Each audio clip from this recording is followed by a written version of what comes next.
I'm happy to be able to share with all of you more details from Volume 2 of Measuring Safety, which specifically focuses on the Survivor Fund, a program that's operated by the network. We, just as sort of way of background, have operated the Survivor Fund for the last 4 years. It's a product of need for financial assistance during the peak of the COVID pandemic. And in our first 3 years of operation, we provided about $1 million in support of primarily rental assistance to survivors who applied. However, in 2023, we saw really rapid expansion of the program, and you will get to see these really jaw-dropping numbers with us today. But as a part of that expansion, we've been able to really bulk up how we talk about this incredible work. And so this year is the first year we are publishing data from our Survivor Fund in Measuring Safety. And I think you will all find that it is really rich with insight, not only about survivor needs, but how spending choices are made through these flexible funding programs, and hopefully also get a sense of why these programs are so powerful and where we might need to adapt and continue to get creative moving forward. Okay. I couldn't tell you about the Survivor Fund without first telling you about our incredible team of staff and interns and contractors who make the Survivor Fund happen. We are so grateful for this dedicated team and their commitment to serving survivors every day when they show up to work. And of course, for also collecting all of this rich data, which allows us to tell you about all of their incredible work. They really serve as the foundation of all the numbers you're going to see today. Of course, as you read the report, you'll also see it is rich with stories and quotes from survivors who have actually received support from the Survivor Fund. And I really don't think the report would be complete without their voices really bringing to life what it means to receive one of these grants and really painting that full picture. So we are so grateful to all of the survivors who spoke with us as a part of this report. We know it wouldn't be possible without them. And while they remain anonymous for their safety, I really hope that when you leave today, you leave with their voices at front of mind. Okay, let's talk a little bit about what the Survivor Fund is, who applied to it, and what our awards looked like throughout 2023. First and foremost, the Survivor Fund is a financial assistance program. We provide both cash grants and rental assistance made directly to a survivor's landlord, typically. When we embarked on this journey of starting a financial assistance program, it was really important to the network that we construct a program that was in line with evidence-based best practices for cash assistance programs, especially those that are survivor facing. And as we look at the data from 2023, I think you will find that we are really strongly aligned with 3 key principles of successful financial assistance programs. And there's one where we're still working on really making sure we're doing the best that we can. So let me talk you through each of those. First and foremost, the Survivor Fund is a very low barrier to entry program. For example, there are many points in our application process where we ask people to provide documentation about their experience. And if they are unable to do so, we allow them to self-attest to that experience. And this is a really unique feature of our program compared to other public aid style programs because it allows for survivors who perhaps don't have those documents, perhaps they had to leave them behind, to still access the support that they need. Being built by survivor-driven advocacy is really at the core of our program as well. It was developed in direct response to the need we saw within our survivor community, and it is staffed by people who are trauma-informed and survivor-centered in their work. So we know that we are continuously being responsive to survivor needs and asking for that feedback to make sure that we are adapting as the program expands. And we're very proud to say, as you'll see in our data from 2023, that the vast majority of our grants are incredibly flexible from the survivor's perspective on how they can be spent. The majority of the grants we issued last year were $1,000 cash grants made directly to the survivor, which empowers them to make really granular level decisions about their needs day to day without having to go through some third party that decides whether or not that need is valid enough to issue a payment. We think this is really powerful and something we hope to continue to expand. The more flexible the funding, the better. One place where we did, I think, experience some challenges in this rapid expansion in 2023 was on this last issue of swift dissemination of payment. This program, in particular, our funding from our local government partners is innovative and one of a kind. But it's a partnership that is new, and we've encountered some true challenges, I think, in bringing government into a program like this one. So in 2023, we did run into some, I think, red tape, where moving large sums of money from our government to the network to distribute payments took some time. And we found that about, on average, 75 days passed between when we approved one of those applications and when we got our payment out the door. We want that time to reduce, and so do our partners. So we share a commitment with our funders to reduce that time and to smooth out these processes as we move into 2024. I think we've already seen, as our process has continued this year, that we've come up with some creative solutions to navigate some of these challenges and are already getting payments out faster this year than we did last year. So let's talk more about funding. How do we fund these grants that we send out? As you'll see in this table here, we have a wide variety of funding sources that come into the Survivor Fund. And what I would emphasize for all of you is that every new funding source comes with its own eligibility criteria and reporting requirements and distribution logistics, right? It's a new little project every time we bring in a new funding source. We're incredibly grateful to have such diverse funding available to us, because I think it gives us a lot of great options and expands that pool of resources we're able to draw on for survivors. I know we have a lot of our funders in the room today, and we're so glad to have you here and to have this opportunity to say thank you. The work that we do isn't possible without your investment and your trust that we can deliver a program that is truly responsive to survivor needs. And a particular thank you, of course, goes to the city's Department of Family and Support Services and the Mayor's Office for their continued investment in the program this year. You'll see that among all of our different sources on this table here, the City of Chicago's Department of Family and Support Services did make up 86% of all of our funding distributed last year. All of those funds were distributed in $1,000 cash grants. Some of the other things you'll see on here were more related to our rental assistance program, and that can typically cover up to 3 months' rent for survivors, depending on where they live. And those payments go to their landlords. So things vary as they leave our hands and get to the survivor, but that's in general what you're looking at here. Most of the data we're going to look at today is specific to those who received grants from the City of Chicago cash grant program. So just how much money are we talking about? In 2023, we distributed just under $6.4 million to survivors through cash and rental assistance programs. And those went to just over 5,800 individual survivors of gender-based violence. The scale of this compared to our first 3 years of operation still kind of blows my mind, and I hope you feel just how incredible that reach is, because it certainly is remarkable growth to our team. And I think it really demonstrates how successfully we've been able to scale this program and hope to continue to grow it. Okay, what we're going to talk about next is a little bit about who applied.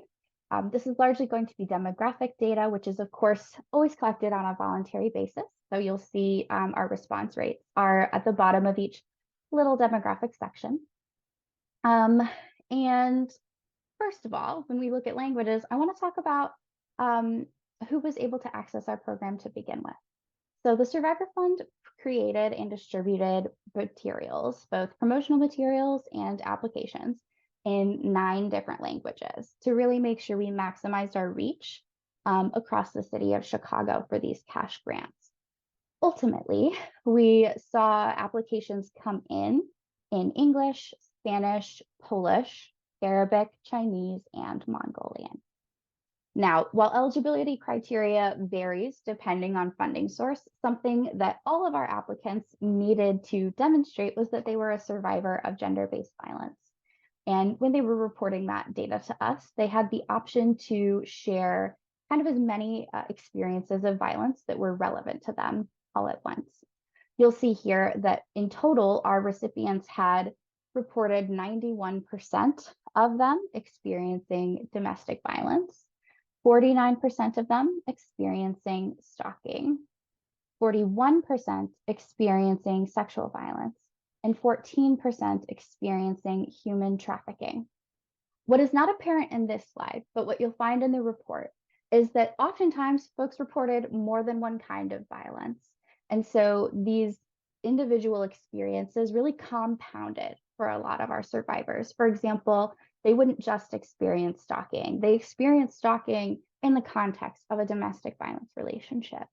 And I think understanding the ways in which violence really layers for certain survivors gives us a better understanding of all the different avenues that might bring them to a point where they need to ask for financial assistance in the first place. Another thing to highlight about all of our recipients is that over half of them, 63%, reported parenting one or more children. And what that tells me is that when we were issuing these grants, we weren't only issuing grants to survivors, but we were helping to support their families as well. Okay, when we ask folks who apply for their racial information, we allow them to select as many categories as feel relevant to them. So as you look at this chart, think that one person might fall into 2 buckets. For example, if somebody identifies as Afro-Latino, they might be in our African American bucket and our Hispanic bucket. So that's a little context about these rings here. In total, we found that our applicants most commonly fell into 3 buckets. About 61% of recipients identified as Black or African American, about a quarter identified as Hispanic, and about 16% identified as white. But you'll see we had a really wide range of racial identities kind of cropping up amongst our applicants. When we look at gender identity, the vast majority of our applicants did identify as female, but about 10% of them, 9% specifically, identified as male, and 5% identified as transgender, non-binary, genderqueer, or some other kind of gender identity. When we look at sexual orientation information, we saw that about 75% of our recipients identified as straight and about 14% as LGBTQ+. When we look at age, which is the table you see in front of you, we really had survivors of all ages applying to the fund. We saw folks from infancy to our senior citizens apply. I will say anybody who was a minor was having an adult apply on their behalf, typically. But at large, we saw the plurality of our applicants falling into that 30s age range. And the vast majority of our applicants were anywhere from the ages of 20 to 50.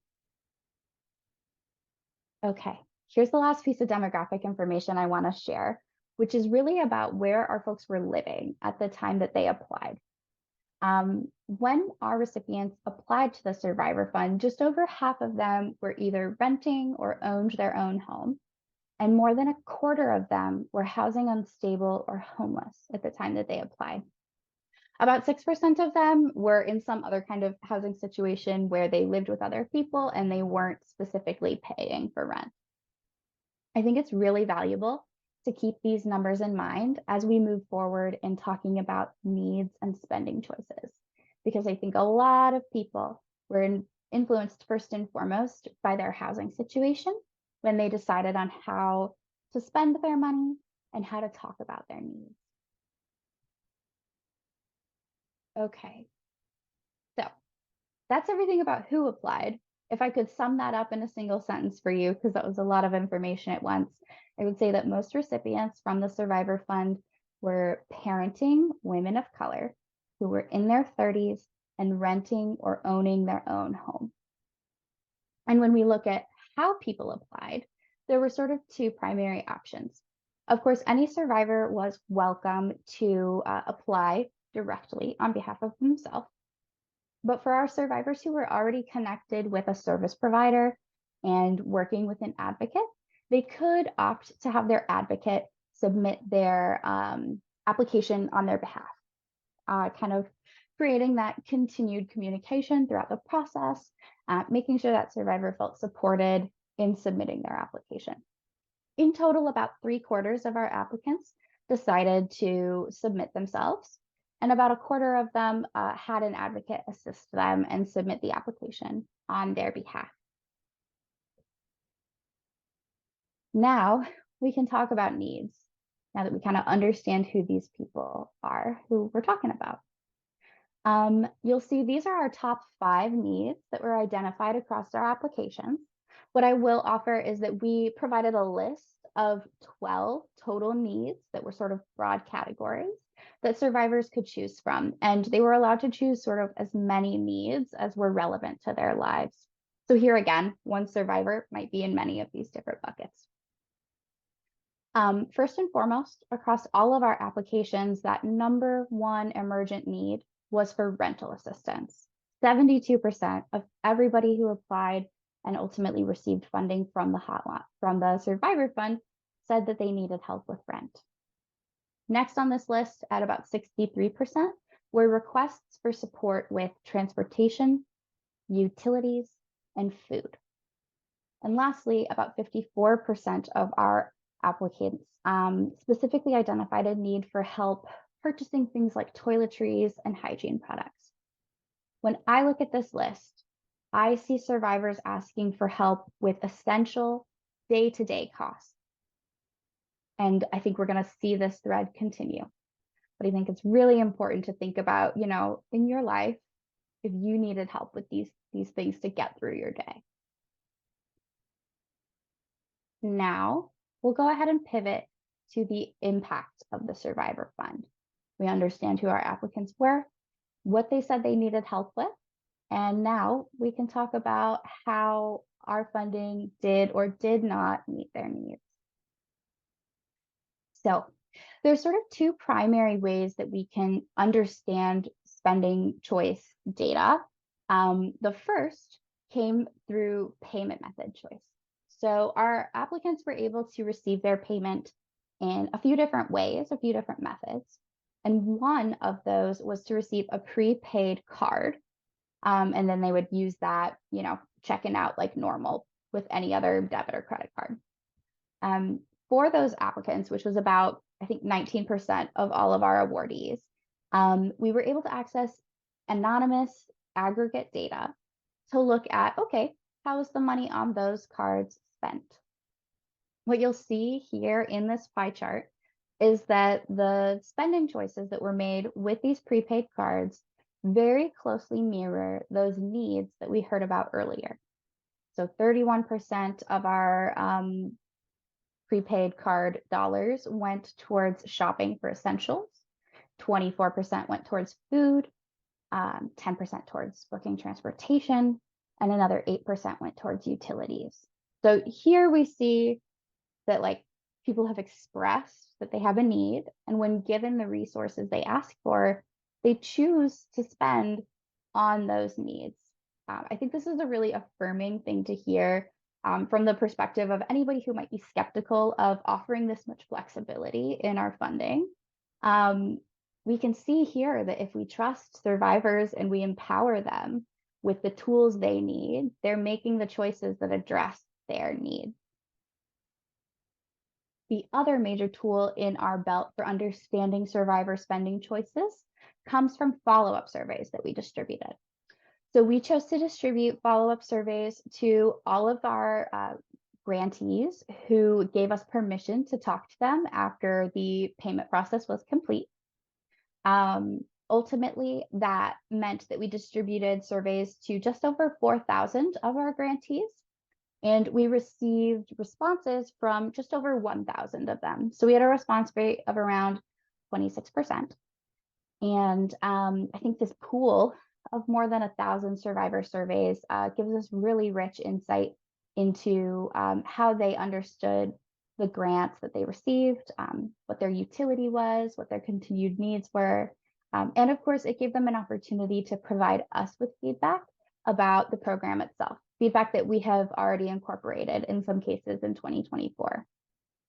Off to the side here, we'll see some sort of major stats from that survey called out, just to get a better sense of who responded to this survey. The vast majority of our survey respondents were English speakers as opposed to Spanish speakers. The vast majority of these responses reflect folks who received our cash assistance, those $1,000 grants, as opposed to rental assistance. And the vast majority were survivors themselves, though about 71 advocates responded to our survey and offered their perspective as the service provider interfacing between the network and the survivor, which is really great insight as well. Okay, so this table comes from those surveys, and it tells us what the survivors self-reported spending their grant on. And it also tells us how they characterized their need after spending on that item. And what I want to emphasize here is the same thing we saw in those prepaid card data pieces as well, which is that the top 5 spending choices that survivors report making are the exact same 5 things that they said they needed help with in the first place. So they spent on rent, food, utilities, transportation, and toiletries. Here again, we're just seeing this essential day-to-day need that was able to be met to some extent with these grants. What I really want to talk about, though, is the really rich insight that we got from these continuing need questions. So when we surveyed folks, we said, what did you spend money on? And then if you spent money on that thing, do you continue to need help with it? And that, I think, illuminates for us that really not all costs are equal in a survivor's life. For example, 62% of our survey respondents decided to spend some or all of their grant money on rent. But of those, 71% continue to need help with rent, right? That's so many. And I think it demonstrates that these sort of cyclical costs, especially these really large cyclical costs like rent, may not be fully addressed with a one-time payment. This is a pattern that was demonstrated across many other cyclical needs on our list. So we saw more than half of people who spent on transportation, on utilities, on food, continuing to need help with it, which might speak to a larger issue of needing support, expanding that total resource pool to make ends really meaningfully meet for some survivors. Alternatively, we saw in some cases that we were able to really concretely resolve needs for people with these payments. For example, about 12% of our respondents decided to spend their grant money on moving costs and furniture related costs if they were moving. And of those who spent on those things, none of them reported continuing to need help with those things after they received their grant. So that tells me that some of these larger one-time costs are really readily resolved by one-time payments. And it can help us think about like, what types of challenges are we trying to resolve with a cash assistance program? And what tool might we need to use moving forward to make sure that we're truly comprehensively addressing someone's needs? Outside of this needs data, we also asked survivors what the funds that they received meant for them and their lives. And here is what we heard. 63% of our respondents told us that receiving this funding helped to increase their safety. Sometimes that meant that they were able to leave an unsafe situation. Other times that meant they were able to stay in a safe place. 68% of our respondents told us that the funding improved their emotional well-being. This looked a couple different ways as well. Sometimes that was by saying, this funding made me feel hopeful. And other times it was by saying, this funding helped me feel like some of the harm that was done to me is being repaired and that I'm starting to feel those emotional burdens a little bit less. In total, 81% of our respondents said that by getting involved in the Survivor Fund and communicating with our team, they were connected to resources that they didn't already know about, or they came to us connected and they didn't need any more resources in their tool belt. And lastly, 45% told us that the funding helped to improve their housing situation. I think when I look at this number in particular, I think back to that pie chart we looked at, where about half of our applicants were renting or owning, and a quarter of them were homeless or housing unstable. We think about the power of a one-time $1,000 payment.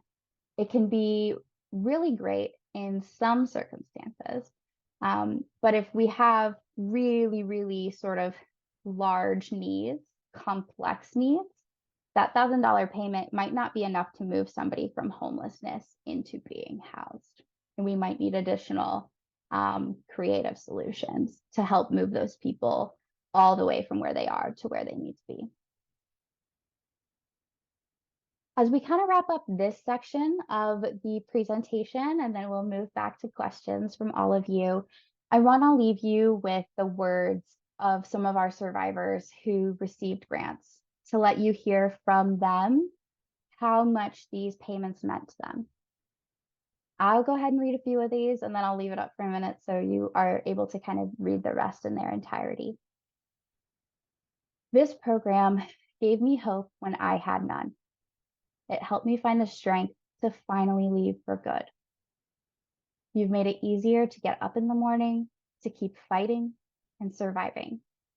I'm doing everything in my power to stay healthy and strong. Thank you so much for everything. This funding I received was like a breath of fresh air. It took some weight off my back. Funding for DV survivors instills in me a feeling I thought I had forgotten. That feeling is hope. I'll leave this here for just a minute if you want to take a look at anything else on this slide.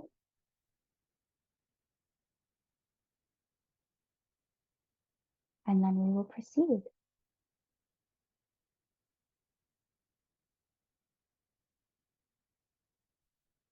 Okay, that was a lot of information. I'd love to open the floor again for questions about anything we talked about regarding the Survivor Fund. And if any lingering questions are out there related to the hotline, now would be a great time to throw those questions in the chat as well, or into that Q&A section. Okay, so we have a few questions from the chat and the Q&A. The first one is from Chris Riedel. Can someone apply for funds more than once, whether it's for the same or a different category? And our Director of Special Projects, Colleen Norton, has an answer for that. Colleen says, our funding in general is intended to be a one-time instance of funding due to such a high need across our community. However, as long as the funder does not restrict the funding to one time only, we allow folks to apply more than once as long as they are eligible. Our City of Chicago DFSS funding only allows for a person to get the $1,000 one time per household per calendar year. And I believe that we have some of our Survivor Fund staff here. And if there's anything else that you'd like to add, I invite you to unmute and provide some more details if you would like.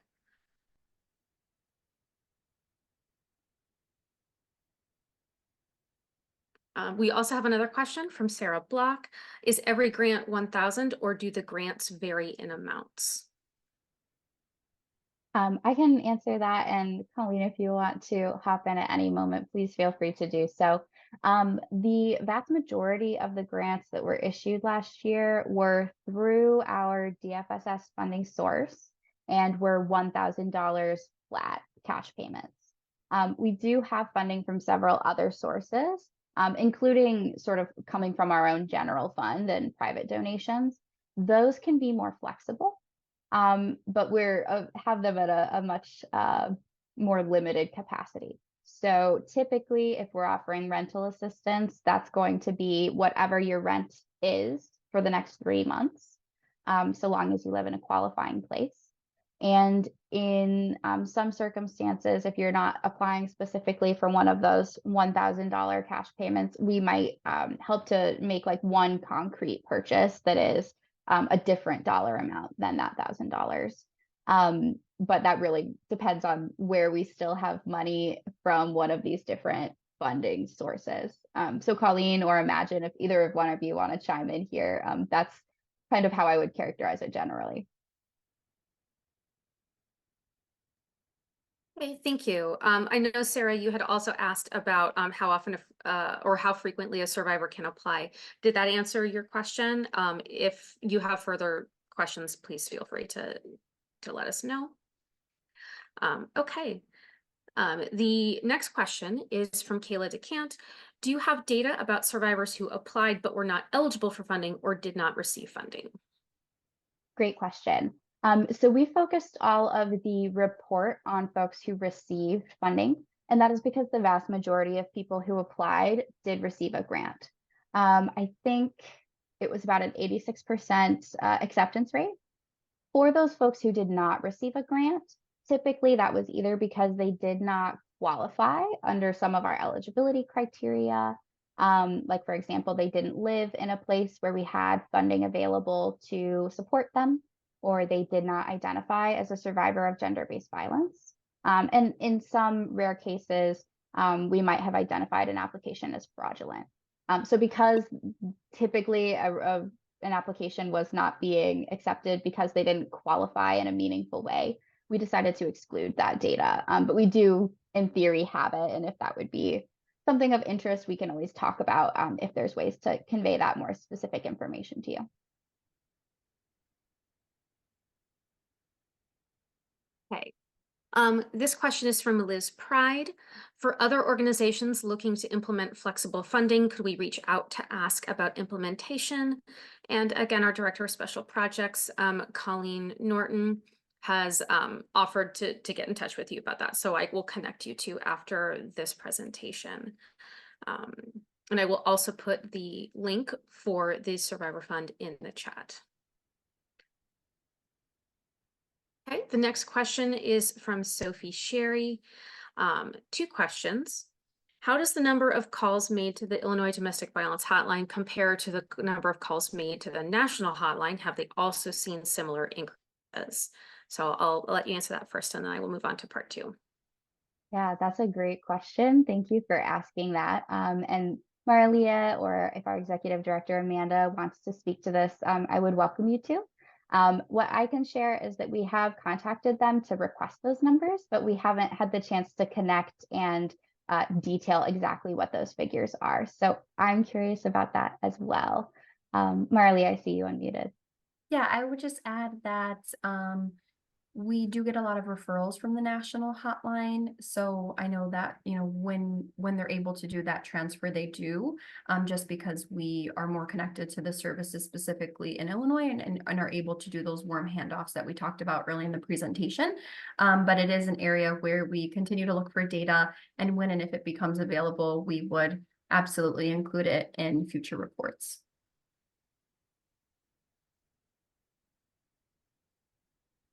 Okay, and then part 2 of Sophie's question is, do you have any information on when additional volumes of measuring safety will be published and what topics those later volumes will cover?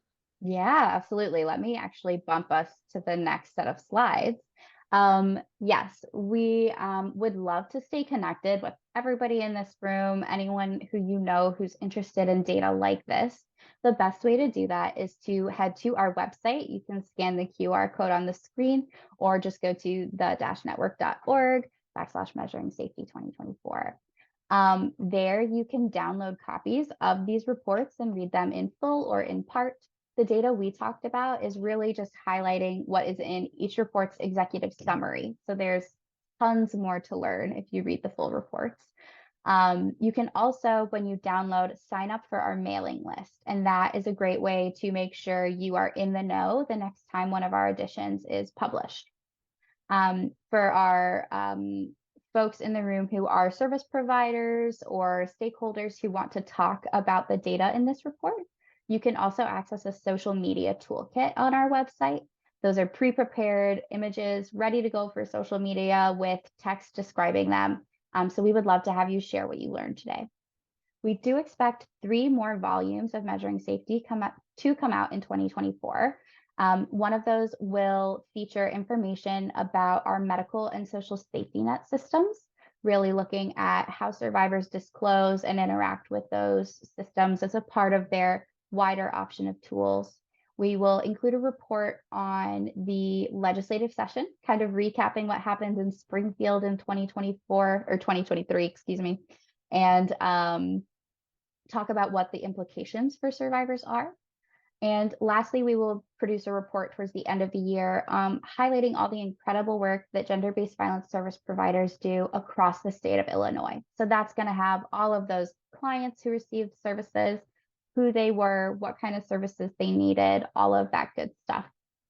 We kind of expect those to come out in late summer, early fall, but we don't have exact publication dates nailed down. So the best way to stay in touch is definitely to make sure you're on our mailing list. Thank you, Shelby. So the next 2 questions are related.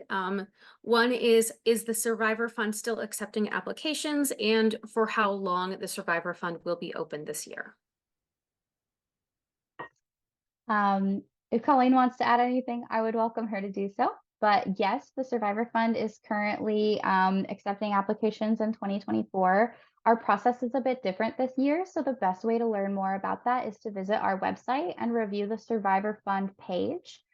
We basically have a process of setting up times to speak with one of our staff members and fill out that application together to make sure that we are doing all the more this year to connect survivors to services and make sure they feel supported in the process. So to sign up for one of those appointments and learn more about the process, you can visit our website and read that Survivor Fund page.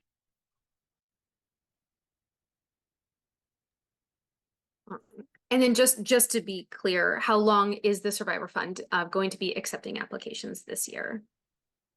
So we currently schedule roughly 200 application appointments every month, and we open those appointment slots at the beginning of every month. I believe we expect to be conducting those appointments through November, at least, of this year. But the process is a little bit in flux because we recently got a commitment of more funding, which is really exciting. So the short answer is yes, in perpetuity. But the long answer is connect with Colleen and stay up to date from our website. Thank you, Shelby. This question is from Lillian Cartwright. In doing a deep dive on the data, did any implications for outreach efforts emerge, i.e., are there communities we are not seeing access the fund, like disabled survivors, for example? That's a great question. This isn't something that we do a super deep dive on in the report, so I'm really glad you uplifted it here. I think we were really pleased to see just how many, just how diverse our application and recipient pools were. But I would be curious if anybody from our Survivor Fund team who was really deeply in the weeds on our outreach process and kind of checking in about these applications as they came through, if there's anything you would want to add about communities that we're giving kind of a special focus to in response to, you know, their absence in 2023. I don't have anything that comes to mind right now. That doesn't mean they weren't there. So Colleen or Imagine, anything you want to add there would be welcome. And otherwise, Lillian, I can send you a follow-up and we can talk more about anything else that comes to mind for me later. Yeah, I imagine I see your hand.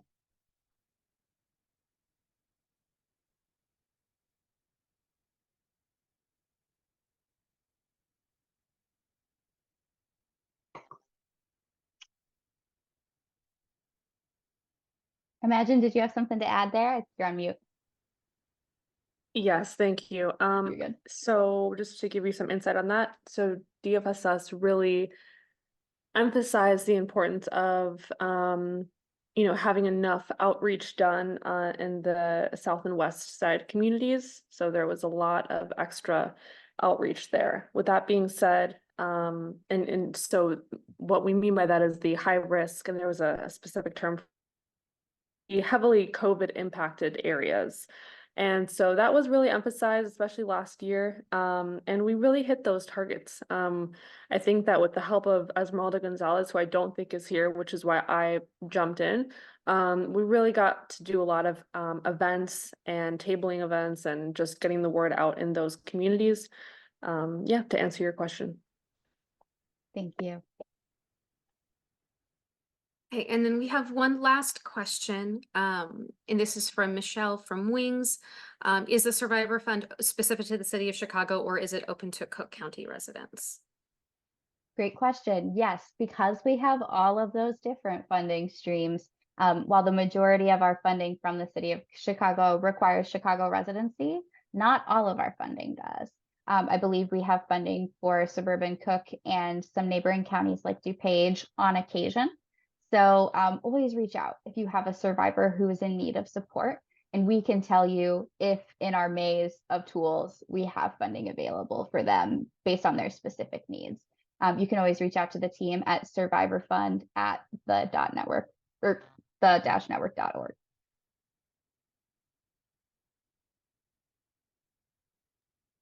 Okay, those were all the questions that were posed in the Q&A and in the chat.